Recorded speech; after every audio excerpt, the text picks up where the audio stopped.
What's going on? How y'all doing out there? What's going on? So the Minnesota Timberwolves defeated the Golden State Warriors to take a 2-1 lead in the game.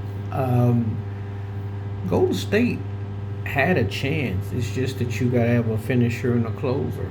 You know, Jimmy Butler played like playoff Jimmy. You can't squander Jimmy Butler 33-point performance or when he's shooting pretty good. You can't squander that. They did get a strong contribution out of Kamingas.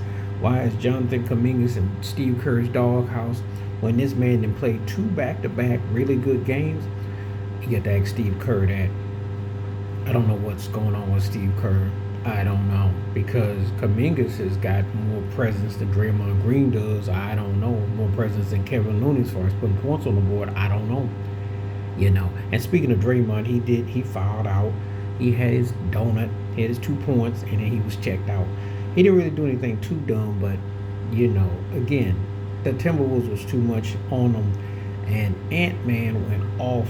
He hit 36. He finally woke up. I tell people, I said, look, Anthony Edwards ain't gonna keep on playing, just suspect getting over. I said when he has a game, he's gonna be a problem, and they do enough of scrapping and getting some points from here and there, but the reality is, he's coming through. But again, the guy who's been the MVP for the Timberwolves in the postseason, he's been like Aaron Gordon's been in Denver, he's been from Minnesota, is Randle, Julius Randle. And when Julius Randle got traded for Cat, some people thought, oh, that was a lopsided deal, that the Knicks got the better end of the deal. But Julius Randle been coming on a mission. I'm telling you, Jay Rand is balling. And see, there is no answer for him. You saw it in the Lakers series, and you're going to see it in this series because you got to get out there and work with him. And if he sits on that perimeter and knocks those shots down and he can drive and he got a triple-double, and see, now he used to settle for 18 and 12. He's had 20-plus the last two games.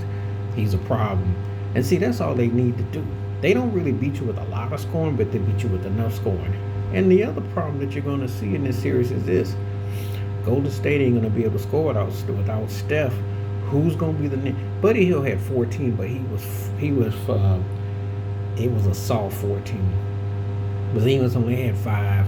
They don't. I'm telling you now, the problem they run into, the Kamingas is a good discovery. Now let Steve Kerr lose Kamingas to a trade or to a free agency.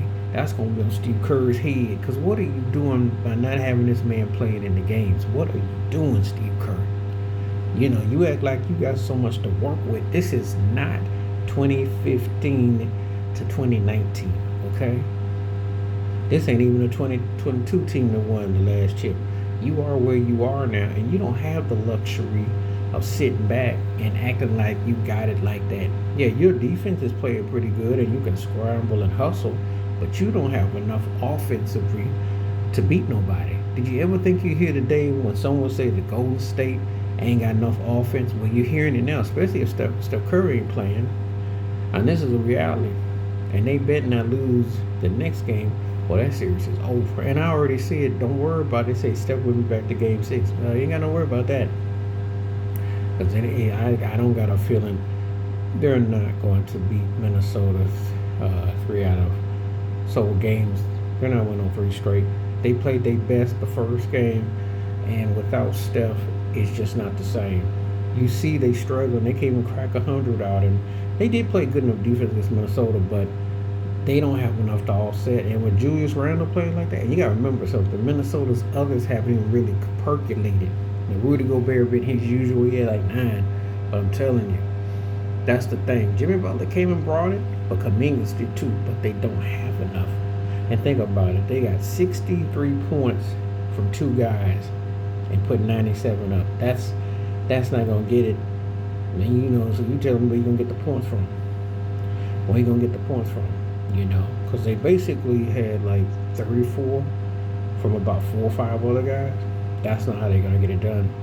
And they're gonna miss. This is gonna be one of them situations. They're playing hard, and they might win another game. But if they don't, there's a couple of things. But Steve Kerr, this series, my friend, is on what you can do to make another adjustment.